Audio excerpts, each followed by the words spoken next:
Hi everyone, and welcome to Horror Spectator. If you're new here, consider subscribing. We dive deep into the darkest, most chilling real-life horror stories out there. And if you're a returning viewer, I'm so glad to have you back, friend. Dim the lights, get comfortable, and let's head back into the mountains. And remember, viewer discretion is advised.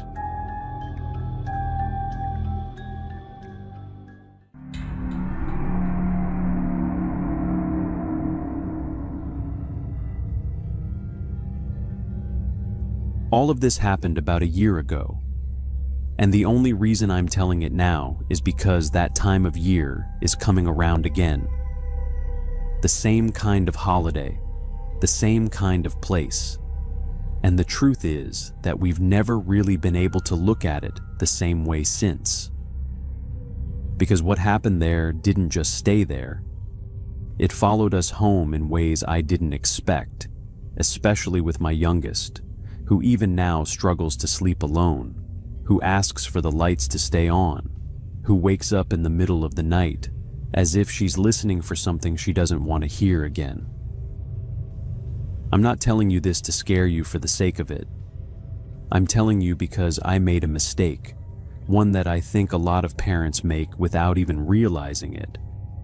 Because we're used to being told that children imagine things, that they exaggerate, that they invent stories to get attention, and sometimes that's true, but sometimes it isn't. And the problem is that if you dismiss everything as imagination, you might miss the one time when it isn't. I always considered myself a good father. My wife would say the same about herself as a mother. And like anyone raising children, we do our best, even when we're tired, even when we don't have much left to give, because being a parent means constantly giving parts of yourself away. But there are moments when you take shortcuts without realizing it, when you assume something is harmless because it's easier than looking into it properly. And that's exactly what we did. We had decided to spend a week in the mountains. Not too remote, but still quiet enough to feel like a break from everything, near a lake where the kids could play and where there were a few other houses scattered around, close enough that you knew people were there, far enough that you still felt like you had your own space. It wasn't completely isolated, which was intentional, because with children you think about those things. You think about access, about safety, about what you would do if something went wrong. And we felt comfortable knowing there were other families nearby, that we weren't entirely cut off from help if we needed it. I have 3 children, 2 older boys who are twins, and my youngest, a girl who was 4 at the time, 5 now. The 3 of them have always been close in a way that made things easier for us, because the boys were protective of her without being overbearing, patient in a way you don't always expect at that age. And even though they were only 2 years older, they understood enough to look out for her. What stood out the most, though, was her independence, because from a very early age, she seemed to move through things faster than expected. She stopped needing things before we thought she would. She slept on her own without issues. She handled herself in ways that made us trust her more than we probably should have. And that trust, as I've come to realize, played a part in what happened. We arrived on a Sunday evening, later than planned, because there had been an issue with the booking the day before, something about maintenance. They refunded us one night and asked us to come a day later, which at the time seemed reasonable enough. Inconvenient, but not alarming. And since they handled it professionally, we didn't question it further. What we didn't know then, and only found out much later, was that the previous guests hadn't left. because of a simple inconvenience. They had filed a complaint, something serious enough that the owners needed time to deal with it before letting anyone else in. And instead of explaining that, they chose to resolve it quietly, assuming that whatever the issue had been, it was now gone. When we arrived, everything looked normal. The house was exactly what we expected: clean, spacious, well kept. The kind of place designed for families. And outside, near the lake, there were already people, children playing, parents watching from a distance. The kind of atmosphere that immediately puts you at ease, especially after a long drive. We settled in without thinking much about it, unpacked, let the kids explore. And for all intents and purposes, it felt like the beginning of a good week. Maybe not as quiet as my wife and I would have preferred, but perfect for them, which was the point. That first night, though, something changed. At around 2:30 in the morning, we were woken up by our daughter standing by the bed, asking if she could sleep with us. Her voice low, hesitant in a way that immediately caught our attention. But not enough for us to think anything was seriously wrong. At the time, it seemed simple. She had never slept anywhere other than her own room back home, even though she was independent, even though she handled things well. She was still a child in an unfamiliar place. So, we didn't question it. We told her, of course she could stay, that it was completely fine. And I remember very clearly that part of me was actually happy about it. When children grow up quickly, when they become independent earlier than expected, there's a part of you that misses those moments. The small things, the closeness.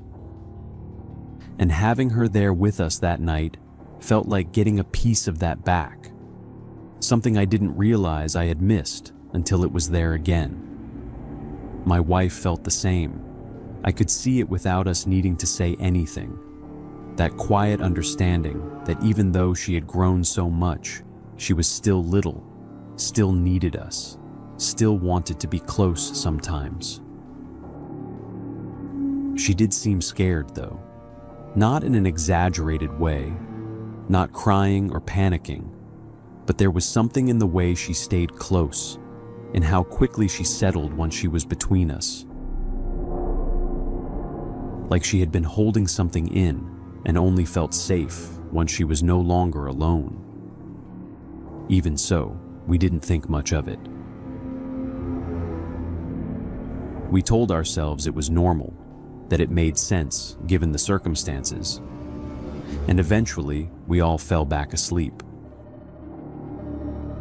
The next day, we noticed she was quieter than usual, a bit more withdrawn, more tired. But again, we had an explanation ready because she had woken up during the night, had taken longer to fall asleep again, so of course she would be more subdued during the day. At no point did we consider that it might be something else. It was later that same day, while my wife and I were sitting by the lake watching the kids play, trying to settle into that rhythm you get on the second day of a trip, when things start to feel familiar enough that you let your guard down a little, that one of my sons came over to us, a bit hesitant, and told us that his sister had said there was a monster under her bed. Now, we had never dealt with that before. Not with any of our kids. Partly because the boys had always shared a room, and partly because our daughter, as I told you, had never really gone through that phase. She had always been unusually independent, unusually composed for her age. So, when we heard that, we looked at each other in that way parents do, half concerned, half resigned, as if to say, Well, here it is. This is the part everyone talks about. And I genuinely believed we were doing the right thing. That night, we sat down with her, spoke calmly, explained that there was nothing under the bed, that sometimes our minds create things that feel real, especially in new places. And we even got down on the floor with her and checked together, lifting the covers, looking underneath, showing her that there was nothing there. That's when she started to cry. Not loudly, not in a way that felt like a tantrum, but a quiet, strained kind of crying that, if I'm honest, hit me harder than I expected, because it didn't feel like she was trying to convince us of something. It felt like she was reacting to something she believed she had already seen. I reassured her, tried to keep my voice steady, told her everything was fine, that we could check again if she wanted, and then I did something I regret more than I can properly explain now, which was insisting, gently but firmly, that she sleep in her own room that night.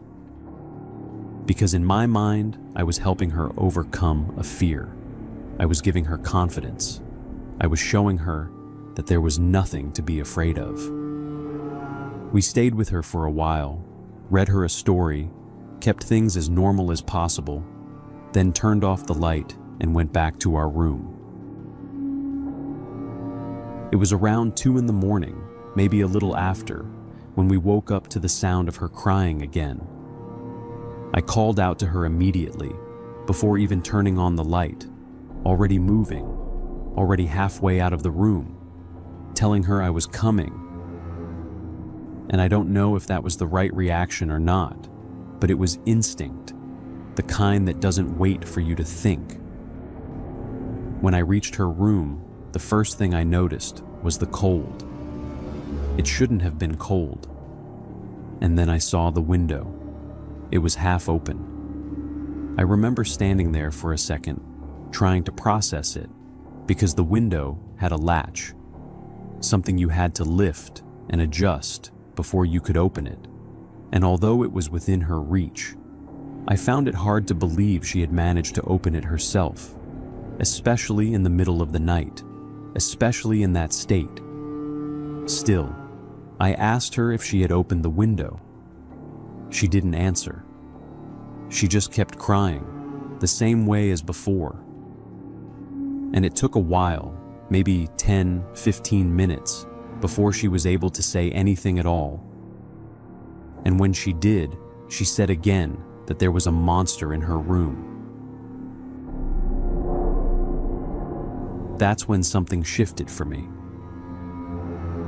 It wasn't panic, not yet, but it was enough to make me uncomfortable in a way I couldn't dismiss, because now there was something physical to go along with what she was saying, something that didn't fit neatly into the explanation we had given ourselves. She slept with us that night again, and the next day I couldn't let it go. I spent most of it talking to my wife, going over it again and again, trying to find a reasonable explanation, but at the same time feeling that something wasn't right, that maybe what our daughter had been trying to tell us wasn't just a phase, wasn't just imagination. I didn't know what it was. I wasn't prepared for what it turned out to be. That night, I decided I was going to find out. I told my wife what I was planning, and we agreed that our daughter would sleep with her while I stayed in the room, set things up to make it look like she was still there, arranging the blankets in a way that would mimic the shape of a body under the covers, making it convincing enough that, from a distance, it wouldn't raise suspicion. Then I hid inside the closet. At first, nothing happened.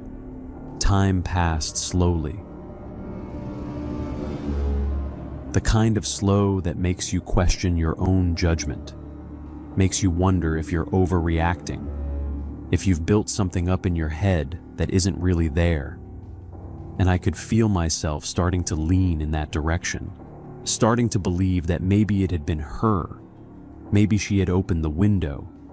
Maybe everything else had followed from that. And then, at around 2:45, I heard something. A sound from the direction of the window. I looked, and I froze. There was a man outside, dressed entirely in black, his face covered by a mask that, in any other context, might have seemed almost harmless, something you'd expect to see at a children's event or a carnival. But on an adult, in that moment, in that place, it was one of the most unsettling things I have ever seen. He used something thin, something like a tool, to lift the latch from the outside, with a precision that suggested he had done it before. Then slowly pushed the window open and climbed inside. I can't fully describe what I felt in that moment, except to say that it was immediate and overwhelming. A rush of anger, fear, something protective that made me want to jump out right then and there, to stop him before he could take another step. But I didn't. Something held me back. Maybe the need to understand what he was doing. Maybe the instinct to wait for the right moment. And so I stayed there, watching. For several minutes, he didn't move. He just stood in the corner of the room, looking at the bed. It was probably the most bizarre and disgusting moment of my life. Seeing an adult man wearing a mask inside my daughter's room, watching her sleep. I could literally feel my stomach turning completely. Then slowly, he approached. He leaned in, as if checking whether she was really there. And then, without hesitation, he crouched down and slid under the bed. That was it for me. In that moment, every possible scenario ran through my head at once. Every fear, every possibility of what he might have already done or intended to do. And I lost control. I burst out of the closet, crossed the room in seconds, grabbed him by the leg, and pulled him out from under the bed. And from that point on, it wasn't a plan anymore. It was just instinct. I hit him wherever I could, not thinking, not holding back. He fought back. It was chaotic, disorienting, the room still mostly dark, both of us moving and struggling. At some point, I managed to rip the mask off his face, catching only a glimpse of him before he kicked me hard enough to knock me off balance. I fell, and that gave him just enough time. He got up, moved quickly, and before I could recover, he was already at the window, climbing out the same way he had come in, disappearing into the dark. By then, the whole house was awake. My wife was calling out for me, not screaming, but urgent and controlled, already reacting. And when she came into the room, she was on the phone, calling emergency services. Her voice steady in a way I don't think I could have managed at that moment. The kids were together in the other room, confused and scared. The police arrived quickly. They searched the area, checked the perimeter, spoke to the other families, who were now outside trying to figure out what was going on. And that's when we found out that we hadn't been the first. The couple who had stayed there before us had reported something similar. They didn't have children, but they believed someone had been inside the house while they were sleeping. That's why the booking had been delayed. That's what they hadn't told us. We took our daughter to the hospital immediately, because at that point, I couldn't take any chances. I needed to know that he hadn't done anything before we realized what was happening. and I don't think I've ever felt relief like I did when the doctor confirmed that she was physically fine. Only then did I feel like I could breathe again. But that doesn't mean everything was fine, because even now, a year later, she still struggles, still wakes up at night, still needs the light on. And I can't help but think about those moments when she tried to tell us, when she said there was something there, and we told her it wasn't real.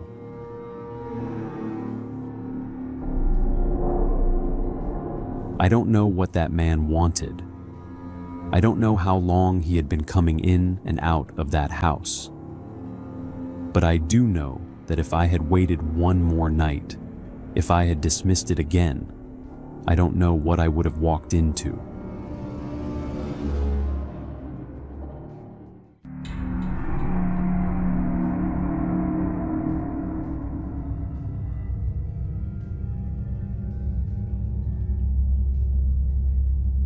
Before I tell you what happened to me, I think it's important to explain the kind of person I am. Because if I don't make that clear first, then none of this is going to make much sense. I've never been a paranoid person. I'm also not a small guy, and because of that, I usually feel comfortable in most situations. Walking alone at night through isolated areas, hiking deep into forests, camping far away from other people, none of that has ever really bothered me. I've always been relatively well prepared to defend myself if I absolutely had to.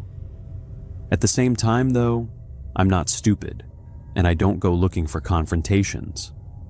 If I don't know somebody's intentions, and especially if I have no idea whether they're armed or not, then obviously I'm going to do everything possible to avoid conflict. To me, that's just common sense. So when all of this happened, it wasn't because I was inexperienced, careless, or mentally unstable. In fact, pretty much everything was lined up for this trip to go perfectly. Another thing that's probably important to mention before I get into what actually happened is that I'm extremely used to hiking and camping in remote areas. I've spent time in several national parks over the years without ever running into any serious problems.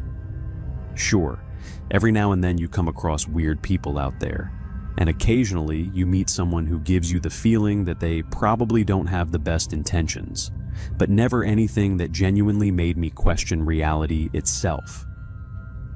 And that brings me to another important point. I don't do drugs, I don't drink, I take good care of myself physically, and I've never had any kind of mental disorder or history of hallucinations. So, whatever it was that I saw out there, I genuinely cannot explain it. I'd heard stories about the Appalachian Mountains before all of this happened. Everybody has. Most of them are probably exaggerated or completely made up, because people love inventing stories about places like that. Still, after what happened to me, I don't really know what to think anymore. A few months ago, I decided I was going to spend 2 weeks hiking, climbing, and camping through a remote section of the Appalachians. Trips like that are something I do whenever I can. Most of the time, I can't stay out there for that long because of work, although whenever I get the chance, I take it immediately. The first week and a half of the trip went incredibly well.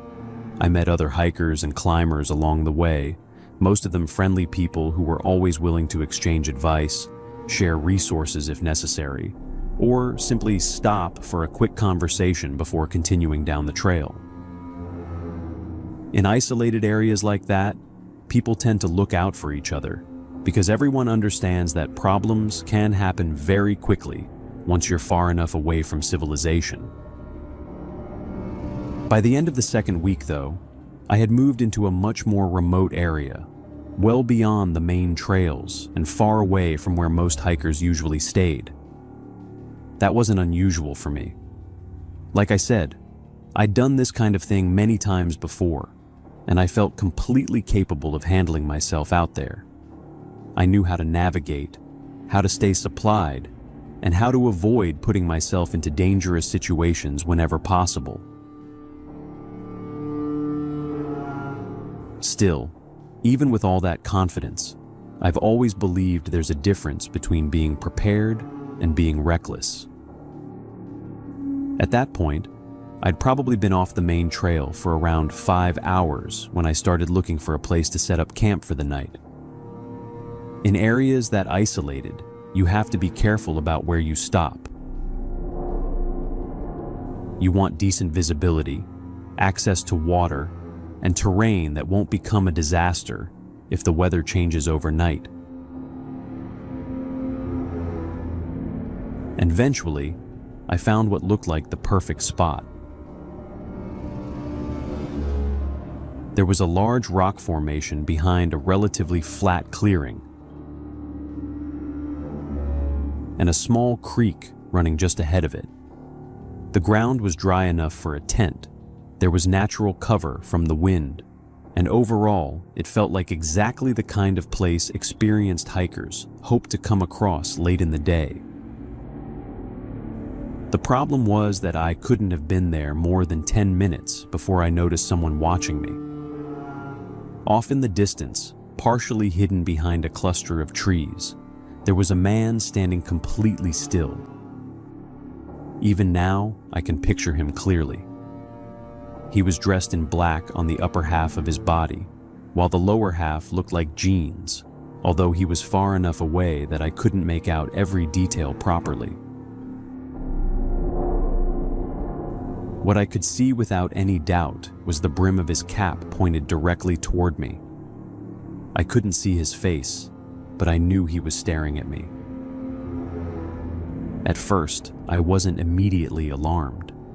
People cross paths in the mountains all the time, and if I had thought that spot was ideal for camping, then it was perfectly plausible that somebody else had thought the exact same thing. So I simply gave him a wave.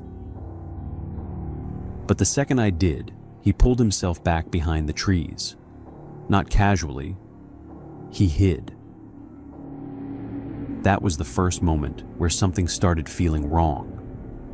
Either he was an extremely cautious person who got nervous after realizing I had spotted him, or he had been intentionally trying to avoid being seen in the first place, which obviously wasn't a great sign. I hadn't even made any aggressive gesture toward him. I had simply acknowledged him with a wave. The whole thing left me uneasy enough that I decided not to camp there after all. The location itself was perfect, but there were plenty of other places to stop, and I didn't see any reason to ignore my instincts over something that already felt off. So I packed my gear back up and kept moving.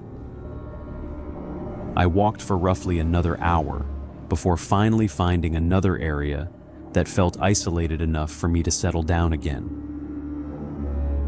By that point, I felt reasonably confident that I had put enough distance between myself and wherever that man had been. I hadn't heard any footsteps or movement behind me the entire time, so I was genuinely convinced I had left him far behind. I set up camp, started a fire, ate a little, and for a while everything seemed completely normal again. Then, sometime around 11 that night, after it had been fully dark for hours, I thought I saw movement in the distance. The problem with campfires and places like that is that once your eyes adjust to the firelight, everything beyond it becomes almost impossible to see properly.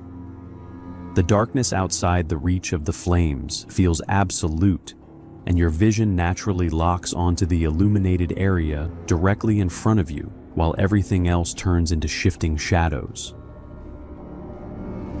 Almost immediately, I felt uncomfortable. So I grabbed my flashlight and, at the same time, reached for the protection I had brought with me just in case something ever went wrong out there. I stepped inside the tent quickly, grabbed what I needed, came back out, and pointed the flashlight toward the area where I thought I had seen someone standing. But there was nothing there. I swept the beam slowly across the trees, checking one section after another, although I couldn't see anybody. Then, suddenly, I turned the flashlight toward the opposite direction, almost directly behind where I had been sitting. And there he was. There was absolutely no doubt about it. It was the same man. Again, he was partially hidden behind a tree, dressed in dark clothing, standing completely still. I still couldn't see his face clearly, although the moment the flashlight landed on him, he immediately pulled himself back out of sight. I only saw him for a second, maybe less, but it was enough. That wasn't an animal. It wasn't my imagination. It was a person, and he had somehow followed me through the woods without me hearing him once. At that point, I was a bit pissed.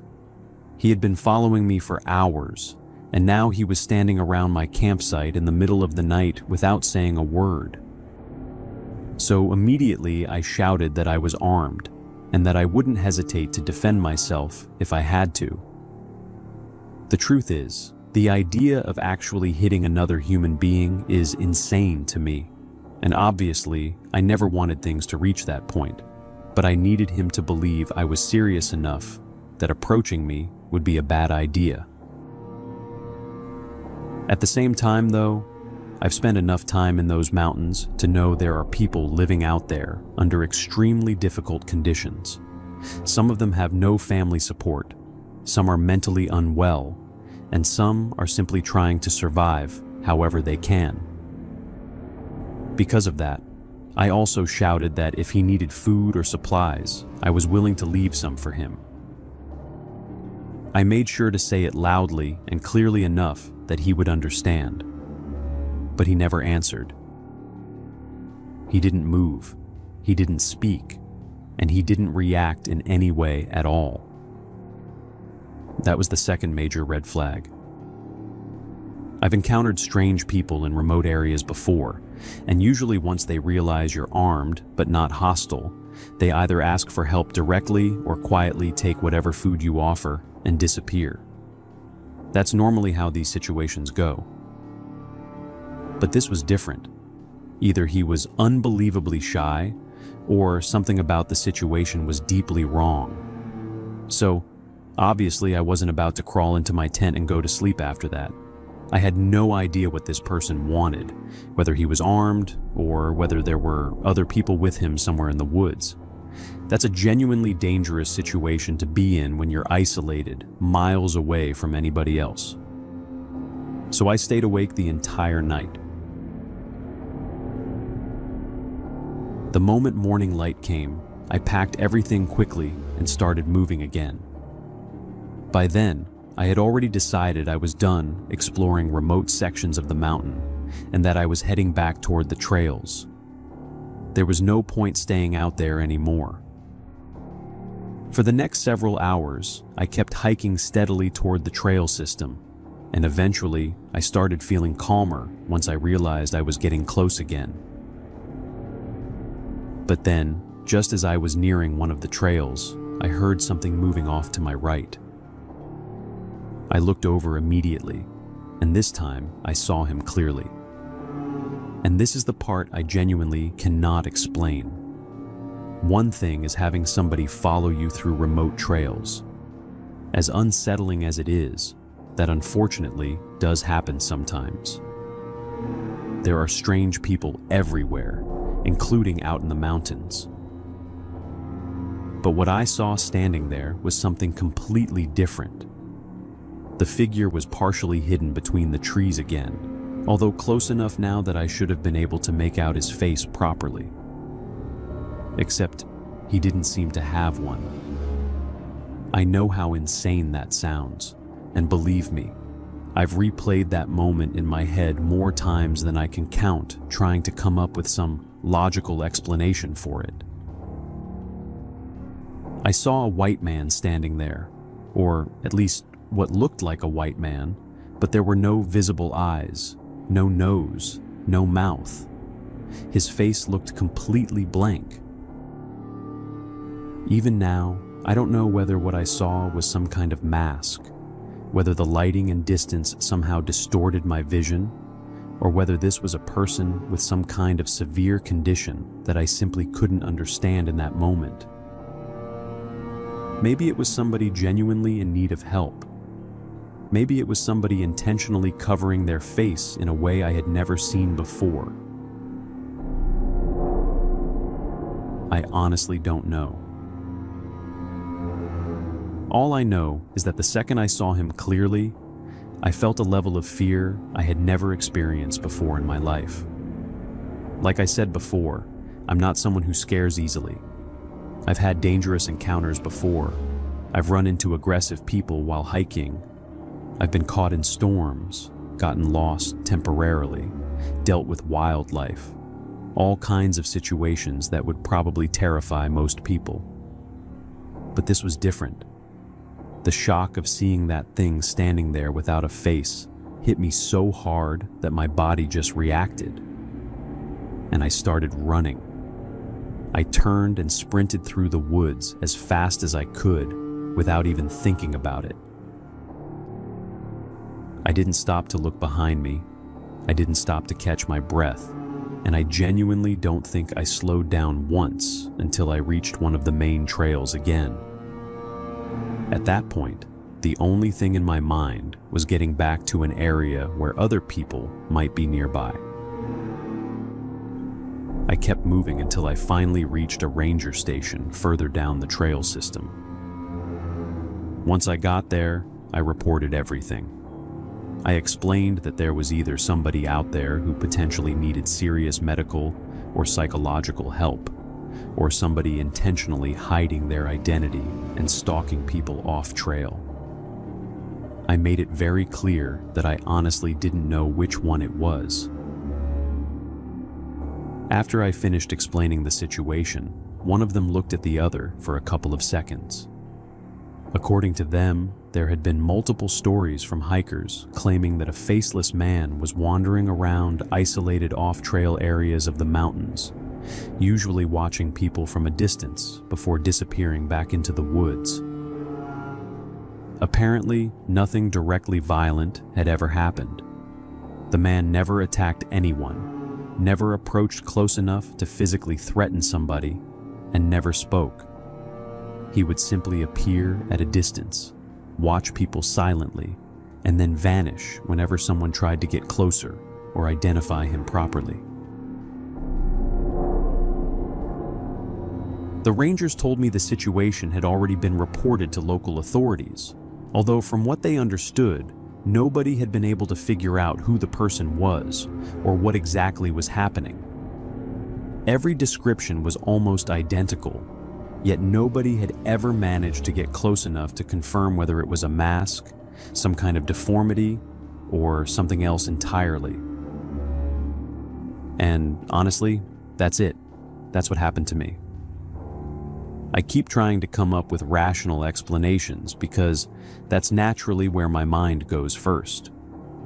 Part of me still believes it was probably somebody covering their face somehow, maybe in a way that distorted the features completely from a distance.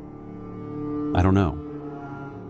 What really pushed me into talking about it, though, was seeing a story on Reddit a few weeks ago about supposed faceless creatures wandering through certain parts of the Appalachian Mountains.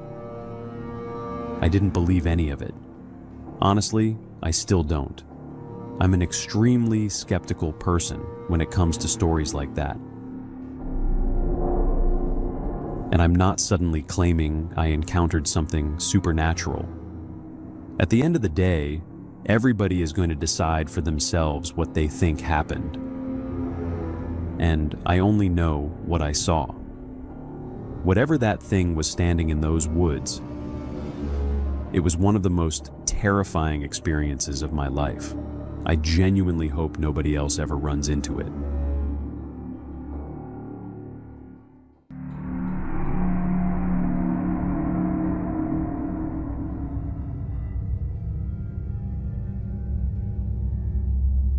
There's something strange about spending time inside other people's homes for a living, because after a while you start realizing how wildly different everyone really is. Once you see the places where they sleep, eat, argue, grow old, and keep all the things they would never show. 5 years ago, I started doing this kind of work where I would either house sit, pet sit, or sometimes both at the same time whenever people had to leave town for a few days or weeks. Honestly, most of the time it was a pretty good deal for me. I've always been relatively independent. I don't mind being alone, and there was something oddly peaceful about temporarily stepping into somebody else's routine while they disappeared for a while. Sometimes the jobs paid badly. Sometimes they paid incredibly well, sometimes the houses were horrible, and sometimes they felt like accidental vacations. The one I'm about to tell you about genuinely felt like one of those lucky situations where I was basically being paid to spend a week somewhere beautiful. Usually I preferred staying closer to cities because it made things easier. But every now and then somebody would offer enough money or have a house nice enough that I didn't mind driving further out. And this particular job was in the Appalachians, somewhere in a mountain area that wasn't fully isolated in the sense of being completely cut off, but definitely remote enough that once the sun went down, you became very aware of how few people were actually around you. There were a few scattered homes somewhere down the road, and occasionally cars passed in the distance during the day. But at night, it felt like the entire mountain belonged to the woods. I should probably explain that I'm from a fairly isolated mountain area in California myself. So the idea of being somewhere remote didn't automatically scare me. But the Appalachians have a reputation that even people outside the US know about. There's this weird weight attached to those mountains, this endless collection of disappearances, stories, folklore, people hearing things they can't explain. And even if you don't fully believe any of it, you still grow up hearing enough stories that some part of your brain remembers them once you're actually there.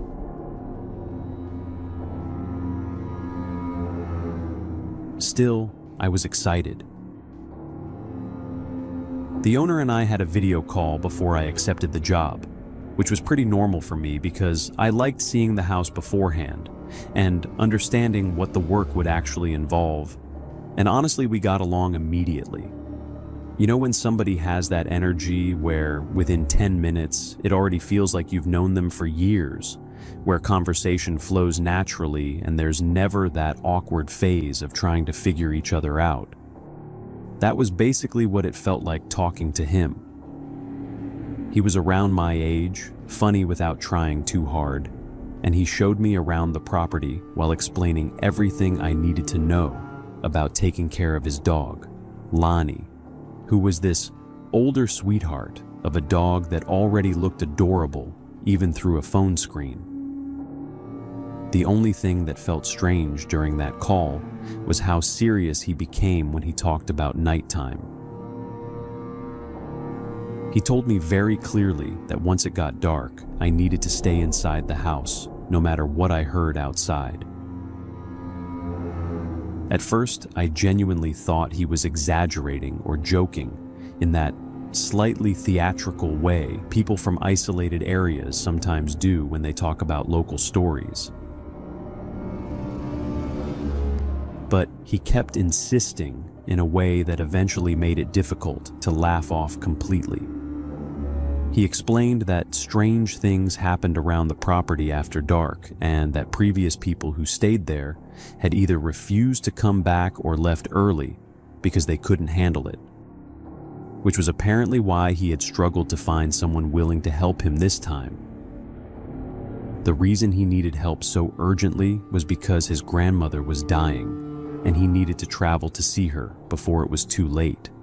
And since Lonnie was very old and had health issues, taking her with him wasn't really possible.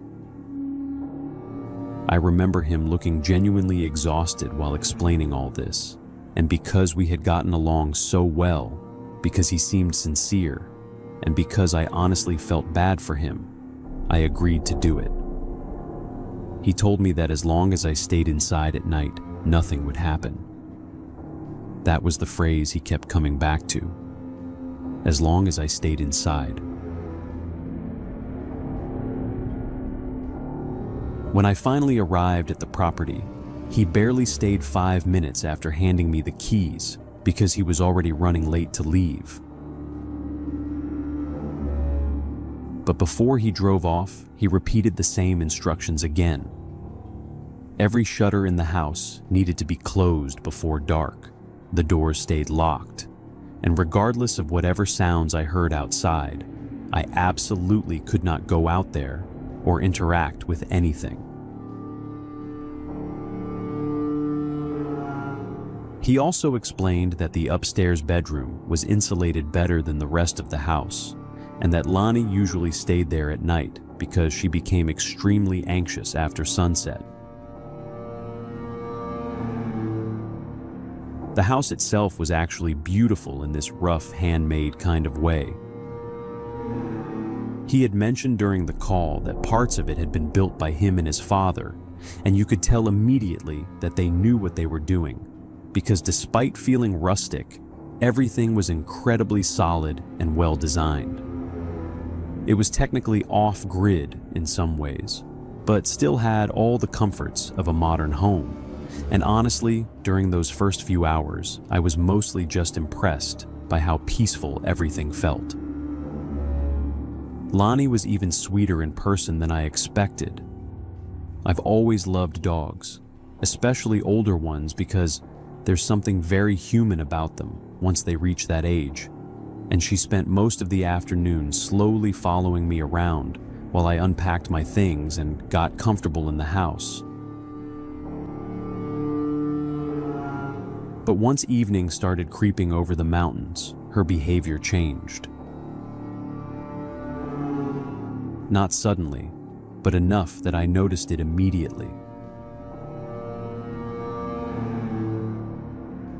As I went around the house, closing the shutters one by one like he had instructed, she started pacing slowly behind me, occasionally glancing toward the windows before looking back at me with this nervous energy that honestly started making me anxious too. It felt like she already knew what was coming and was simply waiting for it to begin. I took her upstairs to the insulated bedroom before it got fully dark and got everything set up properly. The bed was freshly made. The sheets still had that cold, clean feeling, like they had been changed that same day, which genuinely made me happy because not everybody who hires house sitters actually bothers preparing the space properly, and small details like that always make a huge difference when you're staying in a stranger's home. So, despite feeling nervous, I was still mostly comfortable at that point. I lay down in bed with Netflix playing quietly in the background while Lonnie rested nearby, and for a while, everything seemed fine. Until suddenly, she lifted her head and looked toward the door before letting out this tiny whine that immediately made my stomach tighten. That was the moment I knew something outside had changed. And honestly, my curiosity by then was ridiculous. Part of me desperately wanted to crack open one of the shutters and finally understand what all this paranoia was about. Because even though I was nervous, another part of me still expected there to be some rational explanation behind everything. Maybe there really was somebody wandering around the property at night, trying to scare people. Maybe there were animals making sounds people interpreted as something supernatural. Whatever it was, I wanted to know. Still, I had promised him I wouldn't open anything, and more importantly, Lonnie genuinely seemed distressed, so I stayed where I was. Every so often, she would repeat the same behavior, lifting her head suddenly and whining softly while staring toward the walls or the windows. And after a while, I realized this wasn't random nervousness. She was reacting to something repeatedly, something moving around outside often enough that she never fully relaxed. At some point later that night, I got up because I wanted water, and almost immediately I regretted not bringing bottles upstairs beforehand, because my original plan had been staying in that bedroom the entire night without needing to come downstairs at all. I even remember thinking to myself that from then on, I should always keep snacks and water upstairs before dark if I was going to survive an entire week there without losing my mind. The second I reached the kitchen downstairs, I heard the whistling.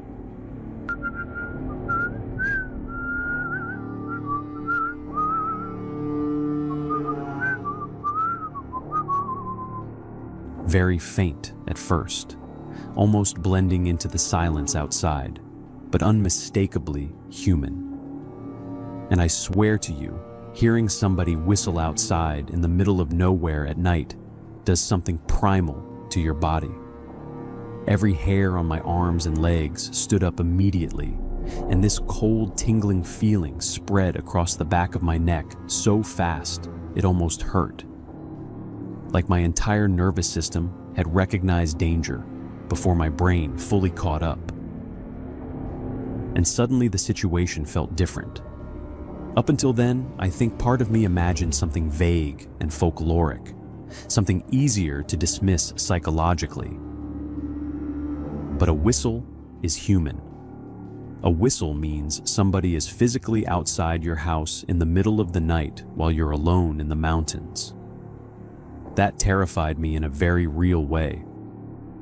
I didn't even get the water anymore.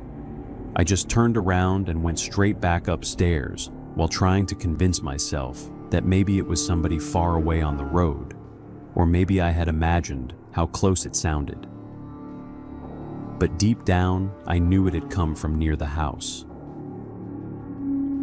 For a long time, I genuinely considered opening a window and yelling at whoever was outside to get the hell away from the property, because anger almost felt easier than fear at that point.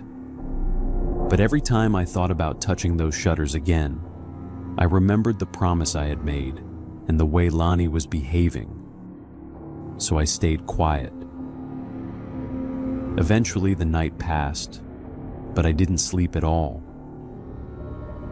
The next morning I was honestly nervous about opening the shutters because some irrational part of me expected there to be somebody standing directly outside waiting for me. And since the house had stayed dark the entire night, daylight almost didn't feel real until I finally opened everything and sunlight flooded back inside. But outside there was nothing. The mountains looked beautiful again. The air was crisp. Lonnie immediately became herself again the second I opened the door for her to go outside, happily wagging her tail like the previous night had never happened. And there were no footprints, no disturbances, absolutely nothing suggesting anybody had been near the house. Still, somebody had been there. I knew what I heard. So, for the rest of that day, I couldn't fully relax anymore. The whole vacation feeling was gone and replaced with this constant low-level tension where I kept scanning the woods and surrounding area for signs of movement, almost hoping to find evidence that I wasn't imagining things. When evening came again, I locked everything up much earlier than the previous night, and followed the same routine with Lanny, except this time I was actively waiting for something to happen. I brought her upstairs, settled her into her bed, reassured her as best as you can reassure a dog, then quietly went back downstairs so I could listen more carefully. For hours, there was absolutely nothing. The house stayed silent. The woods stayed silent. And eventually, around 1 in the morning, I started thinking maybe the previous night had been a one-off situation, or maybe whoever had been outside simply hadn't come back. So I finally went upstairs to sleep. Lonnie seemed relatively calm again, and I had just brushed my teeth and gotten into bed while watching random videos on my phone before sleeping, when suddenly she lifted her head exactly the same way she had the previous night, instantly alert, tense. I sat up immediately because by then I already understood that her reactions meant something was happening outside long before I could hear it myself. Inside that insulated bedroom, I couldn't hear anything yet, but she clearly could. So I got up again and stepped outside into the upstairs hallway. And the second I did, my body reacted exactly the same way it had the night before. That same overwhelming wave of cold moved through me the moment I heard the sound outside. Except this time, it wasn't whistling. It was some kind of melody. I honestly still can't properly explain it to this day because it sounded weirdly familiar while also being impossible to place. Almost like hearing part of a song you used to know as a child, but can no longer fully remember. And for several seconds, I just stood there in this horrible halfway state between curiosity and fear, trying to understand what I was hearing. And that was when I broke my promise. I walked quietly toward one of the shutters downstairs and opened it just enough to look outside. What I saw standing there is something I genuinely still cannot explain properly. It wasn't a person, but it also wasn't an animal. Its eyes were enormous, far too large for its face. Its mouth looked strangely small and tight, and its skin had this pale gray-yellow color that reminded me almost of damp wood or mushrooms growing underneath rotten trees. Even now, I struggle describing its shape because my brain never fully processed what I was looking at before panic took over. The second I saw it, I slammed the shutter closed immediately. I remember backing away so fast I almost tripped over myself before rushing through the house, checking every lock again, even though I already knew everything was secured. Then I ran upstairs, shut myself inside the bedroom with Lanny, and stayed there the rest of the night, barely moving. The next day, I hardly left that room at all. Even taking Lanny outside felt terrifying, because although she clearly needed to go out, I couldn't stop thinking that if that thing existed during the night, there was no reason it couldn't appear during the day too. I took her outside quickly on a leash, barely letting her move before rushing her straight back inside again. I seriously considered calling the owner and telling him I couldn't stay there anymore, but every time I thought about it, I remembered why he had left in the first place. He was saying goodbye to his grandmother, and abandoning Lonnie alone wasn't an option. So I stayed. But by the time the third night arrived, I was already deeply afraid, and I could tell my fear was starting to affect Lonnie too. After that third night, I basically stopped treating the house normally altogether, and more or less moved into that upstairs room with her. I started bringing bottles of water up there before it got dark, snacks, chargers, everything I thought I might need so I wouldn't have to leave once night came. Because even though part of me kept trying to stay rational about the whole thing, another part of me knew I had crossed some invisible line the second I looked through that shutter. And honestly, that thought completely consumed me during the days that followed. I spent hours searching online trying to find literally anything that resembled what I had seen out there. Every Appalachian story, every local legend, every creepy forum thread written by people who either genuinely believed something was out there or desperately wanted attention. And like most of the internet, 90% of it was nonsense. People making up stories, exaggerating sightings, mixing folklore together until none of it even sounded coherent anymore. But there was one detail I could not stop thinking about no matter how hard I tried. The house had an absurd number of windows. Seriously, almost every room had multiple windows and shutters facing different parts of the property. And because the house sat slightly elevated on the mountain, those windows faced different angles of the woods too. So, what kept bothering me was this incredibly simple question that I still don't have an answer for. How did that thing know exactly which shutter I was going to open? Because I know how this sounds when you tell the story afterward, and people immediately assume you probably made noise, or hesitated too long, or somehow gave yourself away. But I genuinely don't think I did. I barely cracked the shutter open before immediately seeing it directly on the other side, staring back at me.